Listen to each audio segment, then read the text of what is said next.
para poder a gente ir aquecendo, né? E se preparando também para o exame. Na segunda-feira passada, nós falamos sobre a estrutura conceitual, que foi o CPC 00, né? Um dos assuntos assim que certeza que cai ali duas, três questões. Na sequência, na data de hoje, nós vamos falar também sobre um assunto, não vou falar de um CPC específico, mas um assunto que, por muitas vezes, os estudantes, né, os concluintes aí de ciências contábeis não dão muita importância e que eu queria mostrar para vocês como a banca, especificamente a FGV, ela vem cobrando assuntos como imobilizado, o reconhecimento do imobilizado, a depreciação, né? Então a gente precisa estar atento em relação a isso, né? Vocês vão observar que nas questões de depreciação que eu separei, todas as questões que a gente vai trabalhar aqui já caiu no exame de suficiência pela banca FGV. Então estamos trabalhando questões de 2024 e 2025. Vocês vão observar que o nível como a FGV cobra a depreciação é totalmente diferente de como a gente é acostumado de, por exemplo, verificar um ativo imobilizado, calcular o valor da depreciação e dizer, por exemplo, qual foi a despesa de depreciação naquele período. Isso era um padrão da banca anterior, da Consulplan. A banca hoje, ela começa a trazer ali algumas situações que você fica naquela situação de eu não sei qual é o método, qual é o período de depreciação que eu vou contabilizar ou que eu vou considerar para essa questão. Então, basicamente, as questões que eu separei hoje falando sobre o ativo imobilizado. E aí, antes de a gente começar a resolver questões, deixa eu só fazer vamos dizer assim, um panorama, né? Um grande resumo do que seria aí o ativo imobilizado, já para quando vocês forem fazer a leitura do CPC 27, já ter ideia e ficar atento em alguns pontos que vocês precisam trabalhar, tá? Inicialmente, o que é que vocês precisam entender? Que o CPC 27, ou o ativo imobilizado, ele é um pronunciamento, mas ele diferente da estrutura conceitual, ou seja, diferente do CPC 00, que a estrutura conceitual não é considerada como uma norma contábil, e sim um arcabouço conceitual. O CPC 27, ou seja, a NBC-TG 27, ativo imobilizado, ela é uma norma brasileira de contabilidade. Então, a gente precisa segui-la em todos os passos, né? Como vocês sabem que as NBCs estão relacionadas no edital da prova, então vai ser tranquilo a banca, é tranquilo no caso para a banca ela cobrar da forma que está na norma. Então eu sempre indico aos meus alunos, comecem a se acostumar a chamar, é CPC 27, não, NBC TG 27 ativo imobilizado, porque é assim que a questão ela vai chamar esse pronunciamento, porque ela não pode chamar como pronunciamento técnico, mas sim como norma contábil. A gente sabe que o conteúdo é o mesmo, né? Basicamente é o nome do documento, o título do documento que foi diferenciado, tá? E aí, como a gente hoje vai falar sobre o ativo mobilizado, não apenas as questões vai abordar o CPC 27, mas todas as questões que eu separei, ela aborda o ativo mobilizado. O que é que a gente precisa entender? Que o CPC 27, ele, por mais que trabalhe com o ativo imobilizado, tem algumas situações que ele não se aplica. Por exemplo, o CPC 27 ele não vai ser utilizado, ele não pode ser aplicado para ativos imobilizados que estejam, por exemplo, classificados como mantido para venda, né? Pedro, o que é isso? O que é um ativo imobilizado mantido para a venda? Vamos imaginar o seguinte, Bruno, na empresa que o Bruno contabiliza, ele tem lá um veículo e está classificado aquele veículo como ativo imobilizado, ou seja, está lá no ativo não circulante, no subgrupo imobilizado, certo?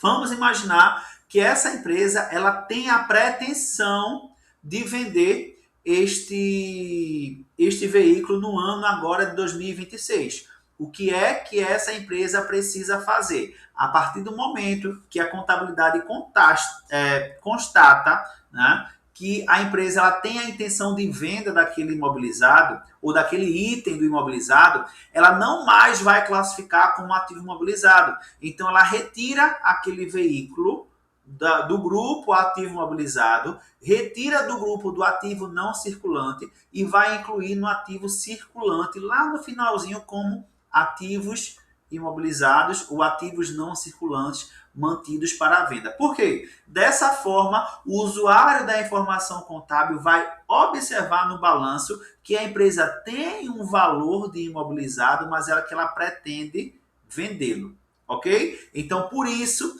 que o ativo imobilizado, que o CPC 00, ele não abrange os ativos, né, que estão sendo classificados como mantido para a venda. Tá? Nós também não vamos trabalhar as normas do CPC 27 ou da NBC TG 27 para ativos biológicos. Tá? Aqueles ativos biológicos são relacionados com a atividade agrícola, né? Ou seja, planta portadora ou não, né? Ele não vai se aplicar a esses tipos de ativo biológico. Ou seja, esse pronunciamento ele vai se aplicar às plantas portadoras, mas ele não vai se aplicar para produtos, né, ou plantas ou itens, né, de ativos biológicos. Para isso, nós temos um próprio pronunciamento técnico que é o ativo biológico.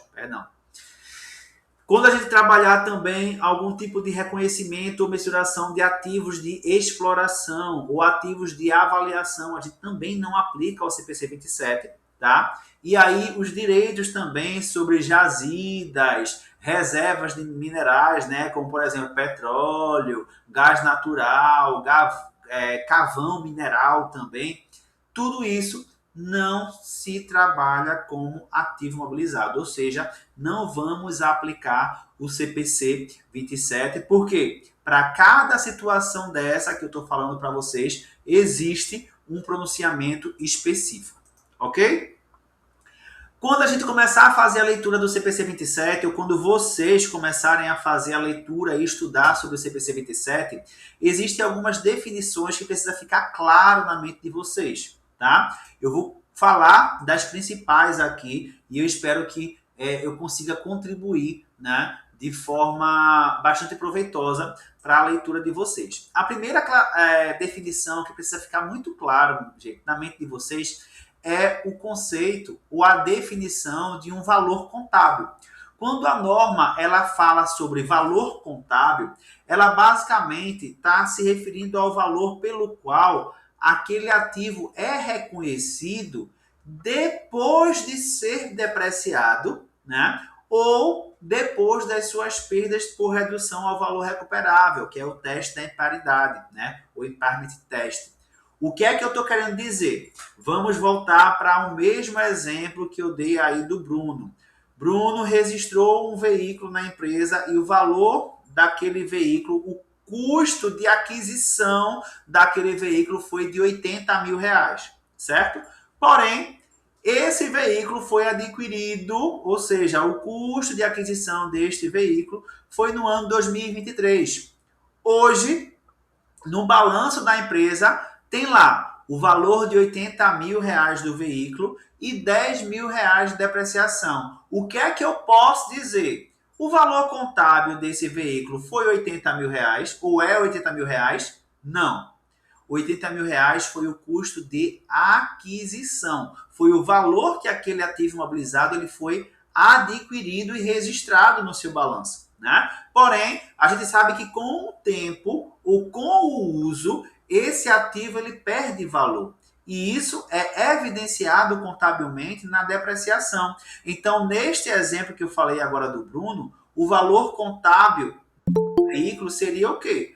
O valor de aquisição ou o custo histórico daquele bem, que no caso do exemplo foi R$80 mil, menos a depreciação. Beleza?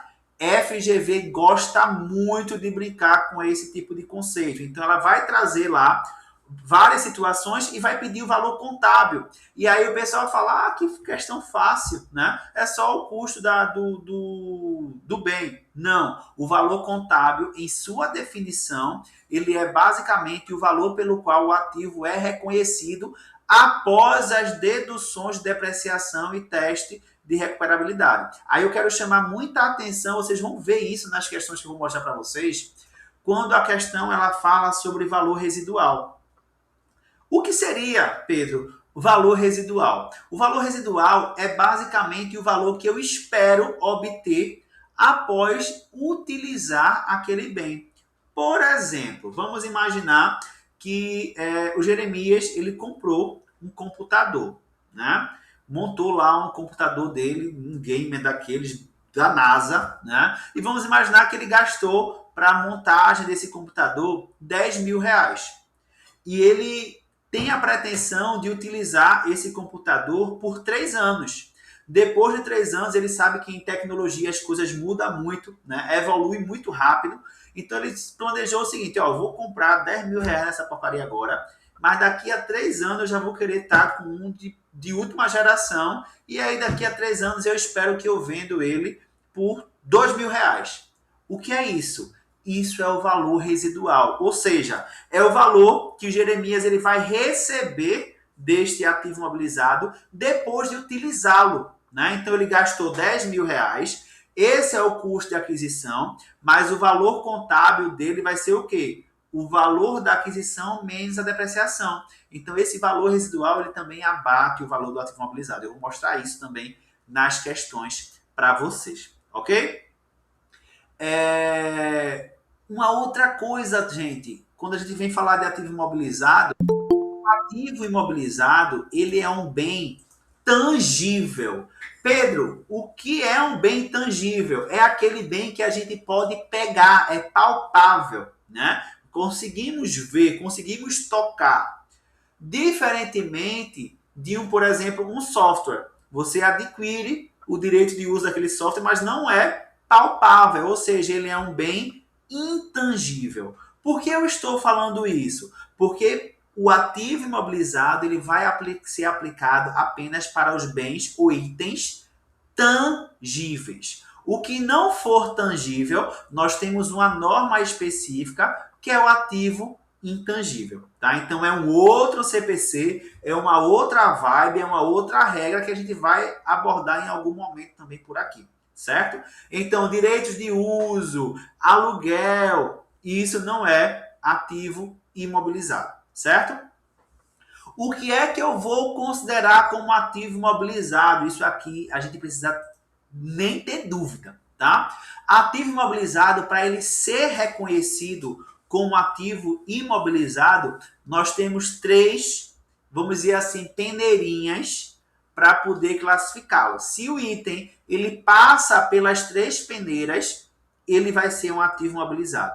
Primeira situação, ele é um item tangível, ou seja, eu posso pegá-lo, eu posso vê-lo, pode. Então passou na primeira peneira. Segunda peneira, ele é mantido na empresa para uso, seja na produção, seja no fornecimento de mercadoria ou serviço, seja para fins administrativos, ele vai ser utilizado na operação da empresa? Sim. Então ele é um ativo imobilizado, certo? Segunda peneirinha. Terceira peneira, é esperado utilizar essa porcaria por mais de um período. Quando a norma fala em mais de um período, é o quê? Em mais de um exercício social. E em contabilidade, a gente sabe que o exercício social é 1 ano. Então, eu vou utilizar aquele bem por mais de 12 meses, vou cumprir os 3 requisitos. Então, eu posso classificar aquele item como ativo imobilizado. Ok? Alguma dúvida aqui, gente?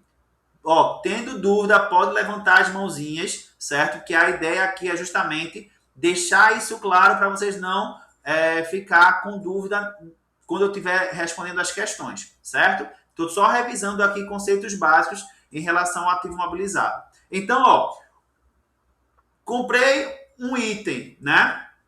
O que é que a banca também costuma brincar? Nós sabemos que em contabilidade nós temos uma queridinha, né? Não tão queridinha nossa, nem dos nossos clientes, que é uma senhora chamada Receita Federal, né? E a Receita Federal se acha tanto que ela impõe as suas próprias regras, né? E a contabilidade ela tem uma rixazinha com a Receita Federal, pasmem, mas tem. É tanto que o ativo mobilizado é uma regra contábil que a Receita Federal ela não utiliza por sua totalidade, principalmente no aspecto de depreciação. A Receita Federal se achando, ela fala o quê? Olha, eu vou criar as regras para poder uma empresa contabilizar a depreciação do seu imobilizado. Ou seja, por exemplo, pela regra de depreciação da Receita Federal, um veículo ele só pode ser depreciado em até 5 anos. A gente sabe que um veículo ele pode perder o seu valor por menos de 5 anos, mas dependendo do uso, eu posso passar 8, 9, 10 anos com aquele veículo, ele vai atender a finalidade dele, que é transporte, né? E aí o que acontece? A regra contábil ela fala que o imobilizado ele vai ser depreciado de acordo com a vida útil do bem. Ou essa vida útil vai ser o que a empresa espera utilizar. Então, se eu quero utilizar um carro por 2 anos, eu vou depreciá-lo em 2 anos. Se eu quero utilizar um carro em 10 anos, eu vou depreciar em 10 anos, tá? E aí o que é que a dona Receita chega e fala? Olha, para depreciação, fins tributários, vocês têm que seguir a minha tabela. O que é que a banca vai chamar a atenção de vocês? Olha só. Quando sair o edital, vocês vão observar que os assuntos do edital são as normas brasileiras de contabilidade. Vou repetir. No edital, são normas brasileiras de contabilidade. Então, se alguma questão ela vem falar no seu escopo sobre normas tributárias, isso não é um assunto para ser cobrado no edital, ok? Se não é um assunto de edital, não vai ser cobrado na prova. Mas percebam, cobrar é diferente de cair. Pode cair, como já caiu, algumas questões abordando o conceito de depreciação ou os prazos de depreciação com base nos critérios da Receita Federal. Se eu não me engano, era uma questão que falava de verdadeiro ou falso, né? E aí, a gente, mesmo sabendo que estava certo de acordo com a norma da Receita, seria falso porque não é um assunto previsto no nosso edital. Então, fiquem atentos, tá? O nosso edital, ele está basicamente cumprindo as normas brasileiras de contabilidade, certo? Então, aqui todo mundo entendeu quais são os critérios, né, para poder reconhecer um ativo imobilizado, qual é o conceito de valor contábil, que é diferente, né, do custo de aquisição, certo? E aí, vamos lá. O que é que a gente precisa também estar atento em relação ao imobilizado, já para a gente começar a responder as nossas questões? É saber diferenciar vida útil, certo? E a própria vida, né? Ou o tempo de uso do bem, do ativo imobilizado, tá? A vida útil é o que eu espero utilizar. A vida em relação ao uso do bem ou o tempo do bem, a vida útil dele, ele é o que ele vai, o que ele consegue, né, funcionar. Vamos imaginar o seguinte, que uma máquina ela tem uma vida útil de 10 anos, ou seja, estima-se que em 10 anos ela funcione. Mas eu tenho uma expectativa de utilizar essa máquina por 5 anos. É basicamente essa expectativa que eu vou levar para fins de depreciação, ok? Vamos começar, gente. Eu acho que fica melhor quando a gente está começando aí com as questões. Então, a nossa primeira questão está aí para vocês. É uma questão do exame de suficiência que foi aplicado em 2024. E olha o que a questão ela aborda. Uma sociedade empresária oferece serviços de entrega de documentos. Para realizar as entregas, possui 5 motos, sendo que cada uma apresentava em 31 de 12 de 2023, olha só, Prestem atenção quando a questão começar a trazer datas, certo? Fiquem atentos em relação a isso. Continuando. Apresentava em 31/12/2023 um valor contábil de R$30 mil, certo? Além disso, a sociedade empresária possui 2 motos que são utilizadas exclusivamente para locomoção dos seus diretores. Cada uma dessas motos apresentava, aí mais uma vez, observem que é a mesma data, certo? A mesma data, apresentava um valor contábil de R$50 mil. Assinale a opção que indica a apresentação das motos no balanço patrimonial da sociedade empresária em 31/12/2023. Percebam que a apresentação é a data do próprio balanço patrimonial. Então, aqui não passou nenhum dia dessas motos, por exemplo, sendo utilizadas. Conseguem compreender? Então, não se fala aqui de depreciação. O que é que a questão está querendo saber de vocês? Ela quer saber se vocês sabem, de fato, o conceito de valor contábil. E também o conceito ou o que é que compreende um ativo imobilizado para uma empresa, né? E a gente viu que conforme o CPC 27, o ativo imobilizado compreende o quê? Bens tangíveis. Opa, a questão está falando de moto. Moto é um bem tangível ou intangível? É um bem tangível. Lembra das 3 peneirinhas? Passou a primeira. A gente vai observar agora as próximas peneiras, tá? Segunda peneira, se espera utilizar por mais de um período. Ou seja, espera-se que vai ser utilizado por mais de um exercício social, por mais de um ano. Quando eu adquiro uma moto, natural que eu utilize ou passe mais de um ano utilizando essa moto, tá? Então, nesse caso, passou lá na segunda peneira, né?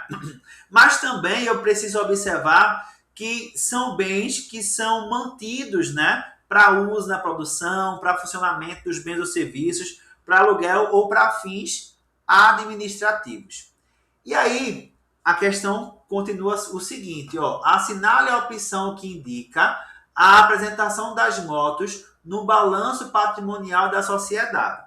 Qual é a primeira opção aí da questão?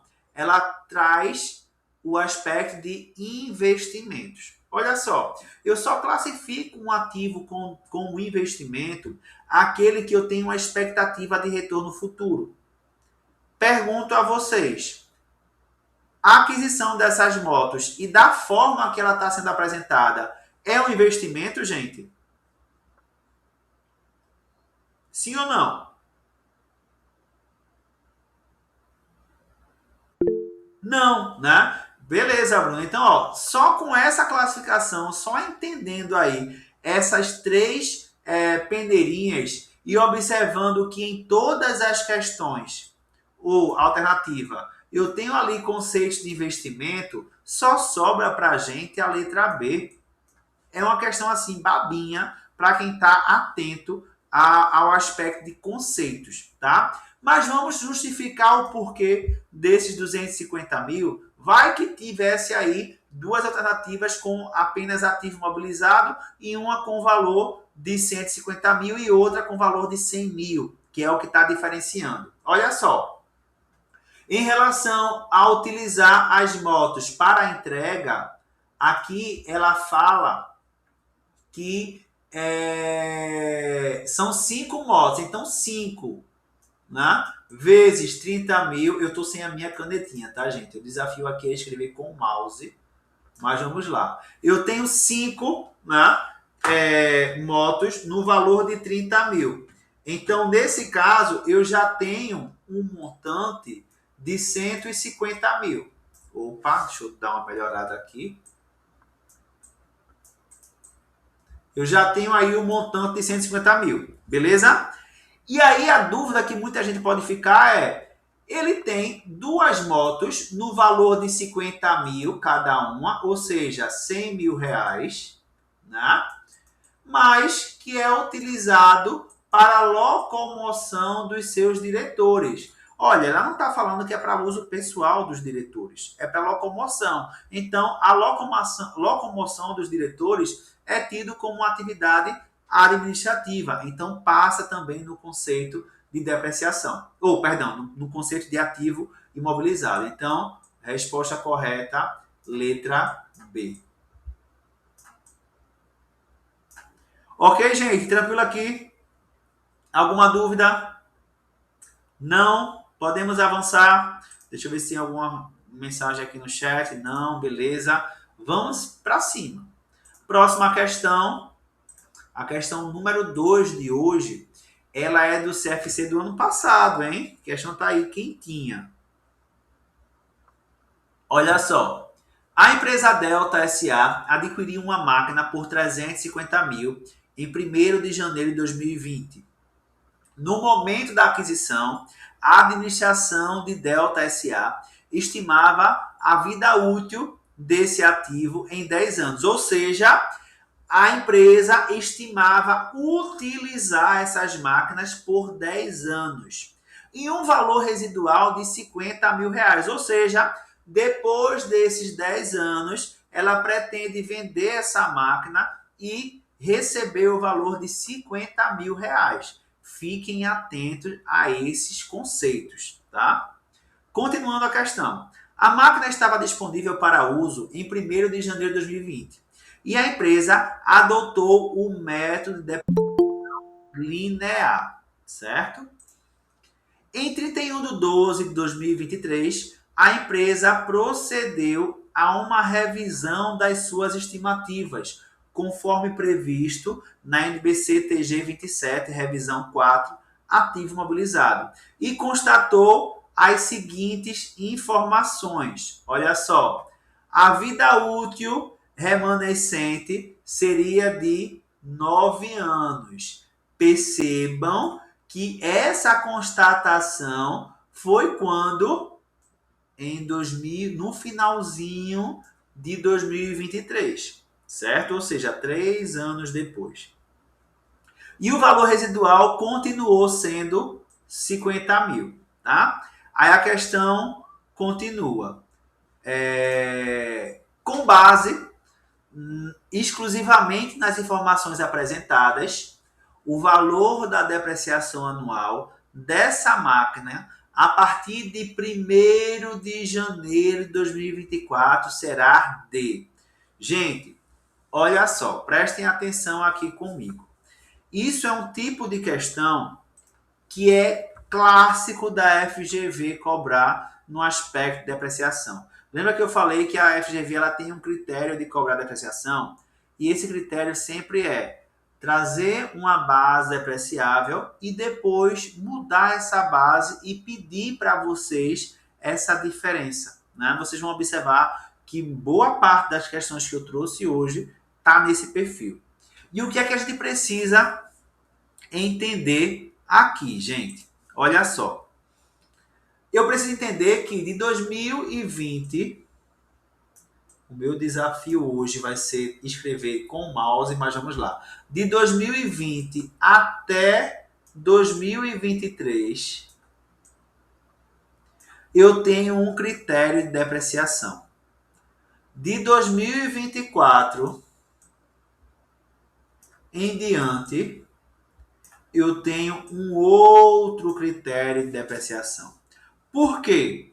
O que é que eu preciso observar? Como é o valor da depreciação neste primeiro período aqui de 2020 até 2023? Primeiro, que a vida útil era de 10 anos, então a minha depreciação ela vai ser calculada em 10 anos, tá?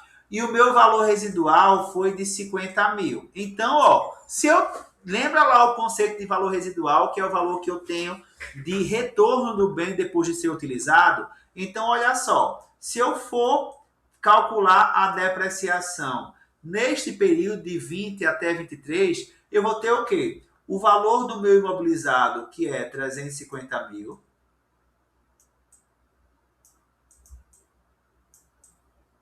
certo? Eu vou diminuir desse valor 50 mil. E aí vocês podem perguntar, Pedro, por que vai diminuir 50 mil? Porque é justamente o nosso valor residual. Ou seja, a empresa tem uma expectativa de receber esse valor com a venda do imobilizado depois de utilizado. Então, o valor depreciável é apenas 300 mil. Eu não vou depreciar 350 mil. Por mais que eu tenha adquirido o bem por 350, eu tenho um valor residual e eu preciso abater isso da minha depreciação.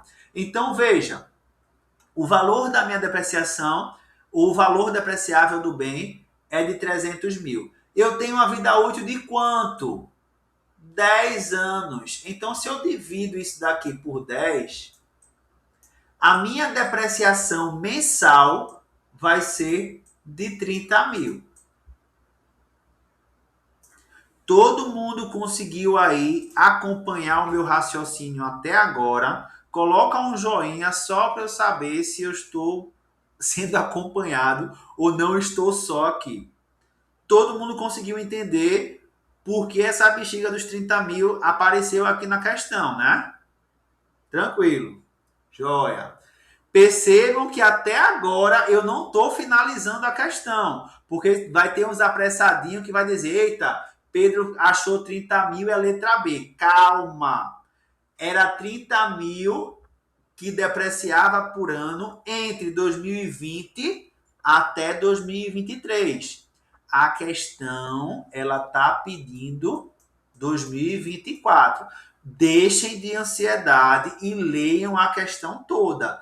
Vocês vão perceber que a FGV gosta dessa brincadeira, tá? Então vamos lá. Entendi que de 2020 até 2023 esse bem ele vai depreciar 30 mil reais por ano, certo? Aí eu pergunto, olha, de primeiro, olha a pegadinha da FGV aqui, percebam comigo. De primeiro, quando foi a aquisição? 1º de janeiro de 2020. Quando foi que mudou o procedimento ou quando teve uma revisão? 31 de 12 de 2023. Aí todo mundo pode dizer, só foi 3 anos. Não, gente. 2020, 2021, 2022, 2023. O bem foi depreciado por 4 anos. Isso aqui, muita gente caiu nessa questão no ano passado, porque na pressa, eu acho que até no começo da fala eu falei aqui, né? Depreciou 3 anos. Não, depreciou 4 anos. 2020, 2021, 2022 e 2023 lá no final. Seria 3 anos se a data da revisão fosse em 1º de janeiro de 2023. Mas perceba que tem um ano aí oculto. Perceberam aí essa pegadinha? Tranquilo aqui, entenderam, né? Joia. Então, ó, depreciou 4 anos. Se eu sei que por cada ano eu tenho 30 mil reais de depreciação, então 30 mil vezes 4 anos, o meu bem depreciou quanto? 120 mil. Joia? Aí chegou o ano 2024. Mudou os critérios, eu tenho que fazer um novo cálculo de depreciação. Pedro, como é que eu vou fazer agora? Eu tenho que achar uma coisa chamada valor contábil. Lembra que eu expliquei no começo da aula qual é o conceito de valor contábil? O valor contábil é o quê? É o custo de aquisição menos a depreciação daquele bem menos a recuperabilidade, certo? Então vamos lá. Quanto foi que eu adquiri o bem? 350 mil. Beleza. Quanto é o valor que eu tenho recuperável desse bem? Mudou o valor recuperável? Não. Ele permanece 50 mil. Então eu vou diminuir 50 mil. Certo? Quanto foi que esse bem já foi depreciado? A gente viu que ele já depreciou 120 mil. Então, agora eu consigo achar um novo valor contábil, né? Que nas minhas contas aqui, a não ser que eu esteja louco, né? Eu vou ter aí vezes 9, eu vou ter 180 mil. Deixa eu só conferir aqui, 350, 50, 180 mil, tá? Então, o valor contábil do bem, em 1º de janeiro de 2024, ele está por 180 mil. E agora eu vou continuar a depreciação. Aí eu pergunto, eu vou continuar depreciando 30 mil por ano? Não. Por quê? Porque a vida útil mudou. Agora, em 2024, a empresa pensou o seguinte, ó, esse ativo é bom, dá para a gente passar mais uns 9 anos com ele. Então, mudou a vida útil. Ou seja, eu vou pegar esses 180 mil e vou dividir por 9. Agora eu consigo achar o valor da depreciação anual, que dá 20 mil. E 20 mil é o nosso gabarito, letra C.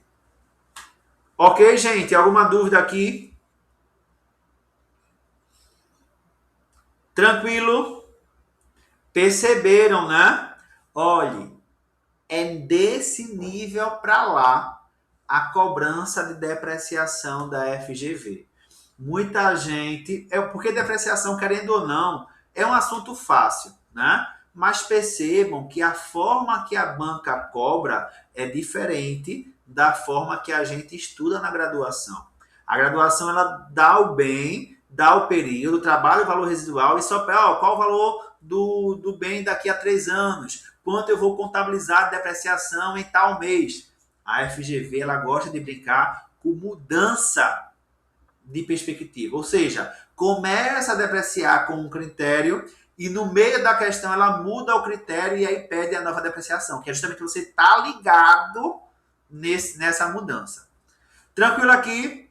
Alguma dúvida? Podemos seguir. Se tiver dúvida, levanta a mãozinha. Posso seguir, né? Beleza, então vamos para a próxima questão. A questão de número 3. Olha só. Essa também foi do ano passado. Percebam que da mesma forma que eu falei na semana passada, que podem esperar entre 2 ou 3 questões do CPC 00, relacionado a imobilizado, relacionado a esse conceito aí de depreciação, pode esperar mais umas 2 ou 3 questões também, tá? Então aí, ó, a gente já está garantindo mais ou menos 6 questões com 2 aulinhas, tá? Olha só, em 1º de dezembro de 2024, uma sociedade empresária apresentava em seu balanço patrimonial como ativo imobilizado, então ela já traz a informação de que a classificação desse bem é um ativo imobilizado. E o que é que ele está trazendo como imobilizado? Um terreno, cujo valor contábil era de 80 mil. Ou seja, a empresa ela tem um terreno e está com o valor contábil, tá? De 80 mil. Eu posso dizer, minha gente, que 80 mil foi o valor de aquisição? Sim ou não? Não, né? Porque eu sei que o valor contábil, e vocês sabem, se você disser que não sabe, pode dizer que eu não fui professor de vocês, tá? Mas a gente sabe que valor contábil, ele é o custo de aquisição ou custo histórico, menos o que já foi depreciado. Então é como se fosse o saldo líquido daquele bem, tá? Então é 80 mil que está valendo nesta data. Prestem atenção. Em 1º de dezembro de 2024, o valor do bem estava lá como valor contábil, 80 mil reais. Não estou dizendo aqui que que esse terreno foi comprado por 80 mil. Estou dizendo que em 1º de dezembro, o valor contábil dele era este, de 80 mil. Aí a questão continua. Em 31/12/2024, a sociedade empresária realizou o teste de recuperabilidade em seus ativos imobilizados. Foi constatado que o valor em uso do terreno era de 75 mil. Aí vamos lá.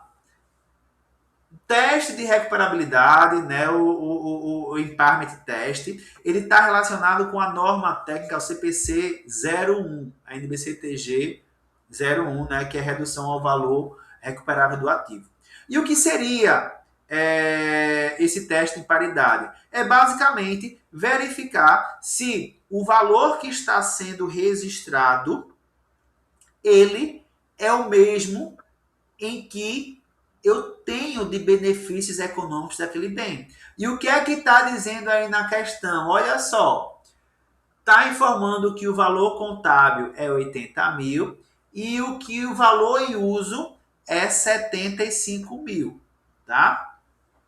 E aí, de acordo com o CPC 01, né, uma perda por desvalorização, né, ela vai ser reconhecida quando o valor contábil de um ativo é maior do que o seu valor recuperável, tá?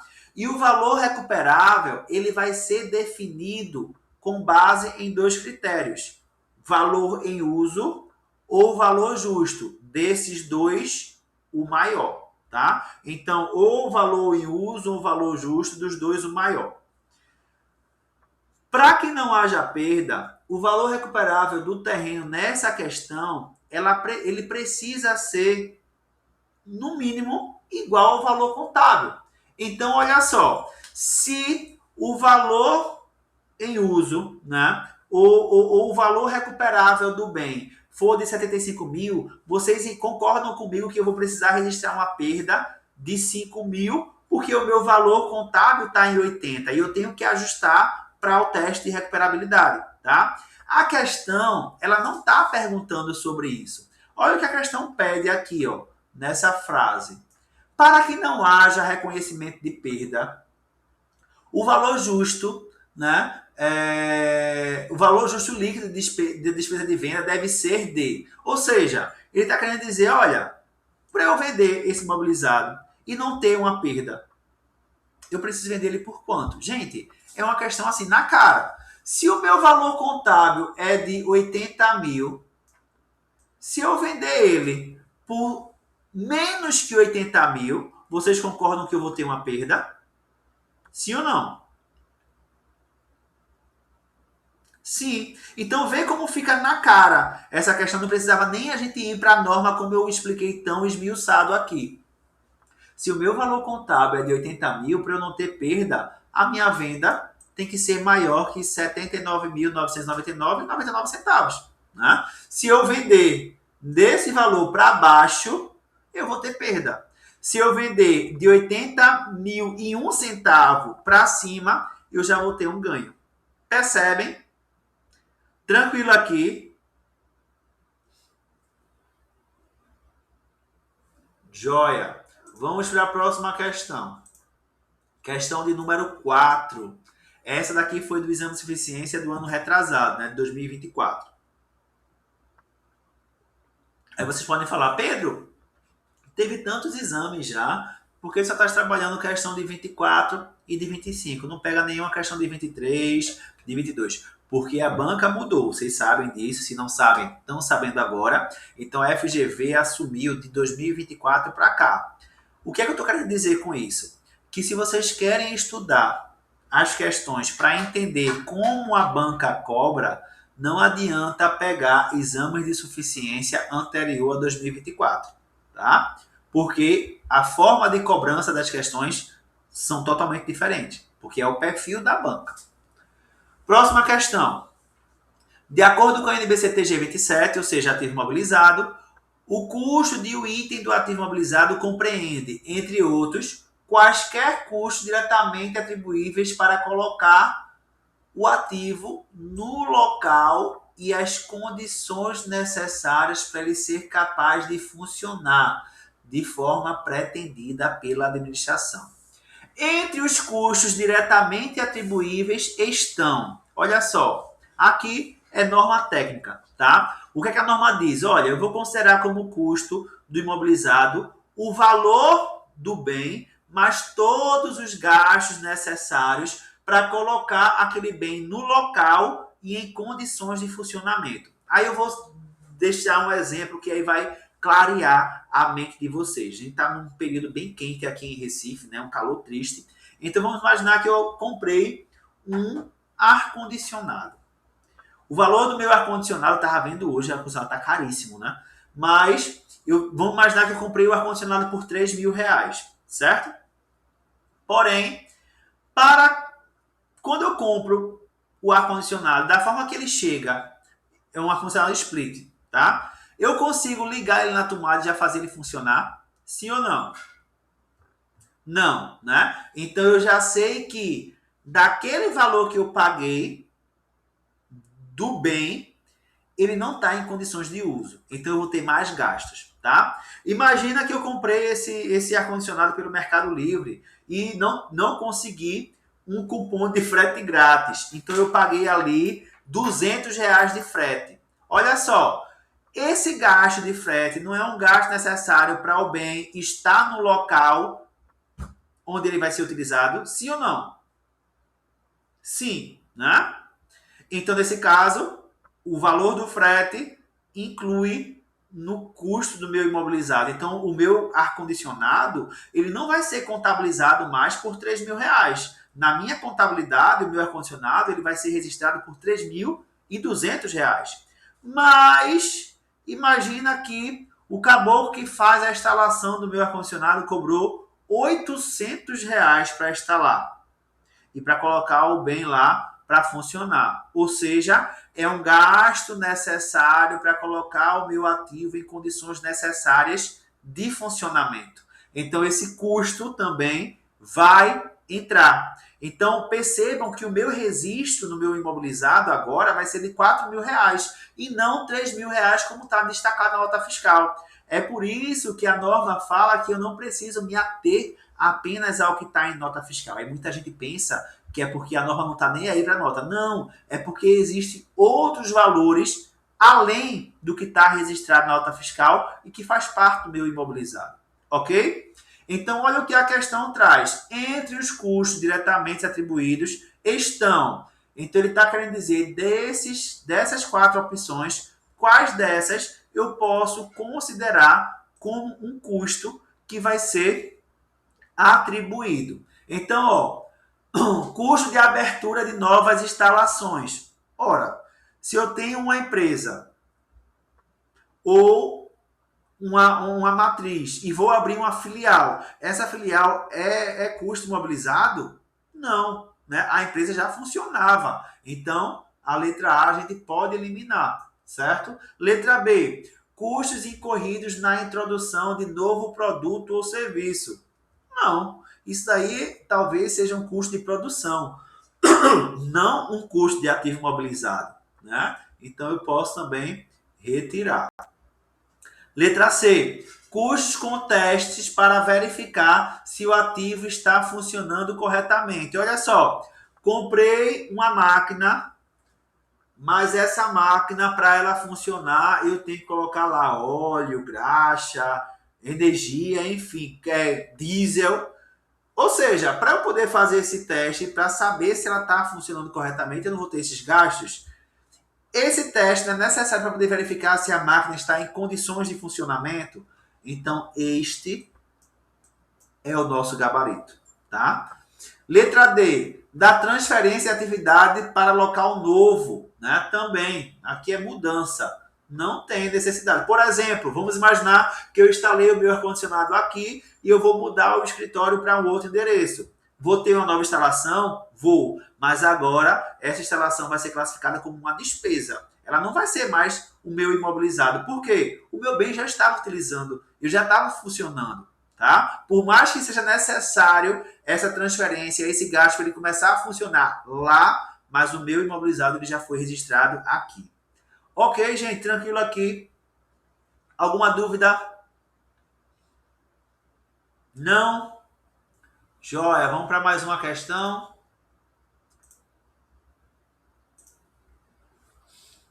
Questão de número 5. Olha só. Uma empresa adquiriu uma máquina e registrou na contabilidade os seguintes dispêndios. Dispêndios é despesas ou gastos, tá, gente? Olha só. Preço de aquisição, 500 mil. Imposto de importação, aí ele falou aqui, não recuperável. Por que ele trouxe essa informação? Porque a gente sabe que o custo imobilizado vai ser todos os gastos necessários para levar o bem para o local onde vai ser utilizado e colocar ele em condições de utilização, exceto os tributos recuperáveis. Para eu explicar a vocês o que são tributos recuperáveis, precisava de uma aulinha aqui de contabilidade comercial. Mas, de forma resumida, existem alguns tributos que as empresas elas conseguem recuperar. Elas pagam, mas elas recuperam. Por exemplo, no comércio, o ICMS é um tributo recuperável. Na indústria, o ICMS e o IPI é um tributo recuperável. Tá? Isso é um outro assunto do edital que a gente precisa estar atento aí de tributação. Para quem tiver dúvida, anotem aí para estudar operações com mercadoria. E aí vocês vão estar sabendo aí do que é recuperável ou não recuperável, tá? Ele fala aí, ó, imposto com importação aí nesse caso não é recuperável, ou seja, foi um gasto, né? Preparação do local, ou seja, organizou o local para poder receber o imobilizado. Custo com materiais consumidos, né, nos testes de funcionamento. Honorários dos técnicos que realizavam os testes de funcionamento, vida útil estimava 10 mil e valor residual 100 mil. E ele traz, de acordo com a NBC-TG 27, né, ativo imobilizado, o custo da máquina, ou seja, o valor contábil de registro inicial será de...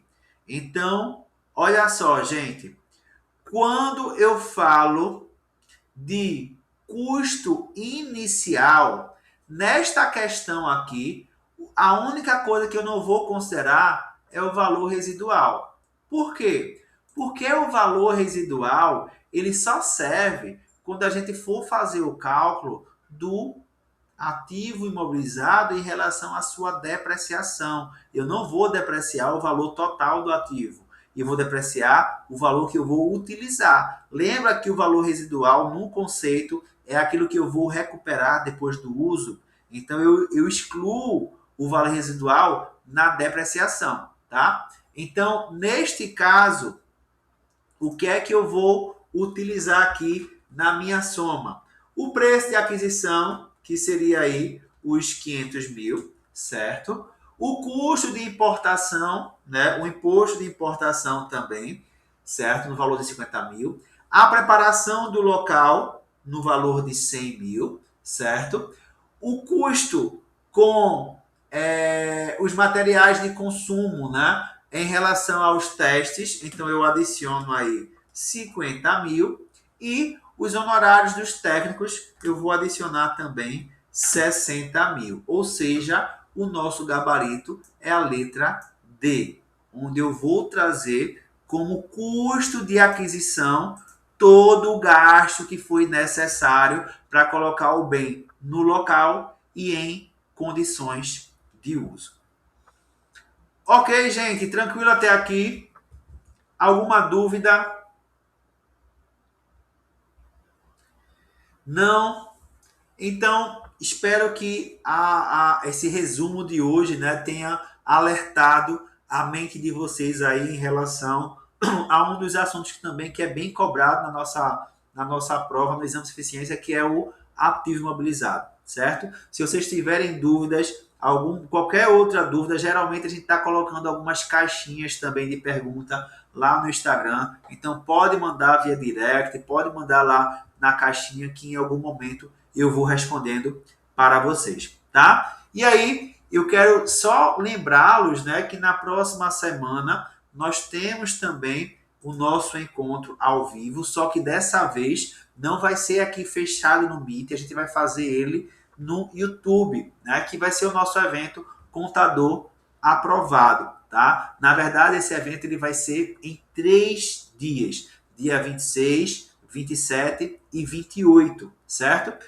Para vocês estarem participando aqui, muito provavelmente vocês já se cadastraram no nosso evento, a não ser que vocês tenham vindo de algum grupo que eu encaminhei. Se não, se inscreve no evento para o pessoal encaminhar para vocês o link, né? A gente vai passar aí 3 noites abordando como estudar para o exame de suficiência. Não vai ser só resolução de questões como nessa aula de hoje. Eu vou abrir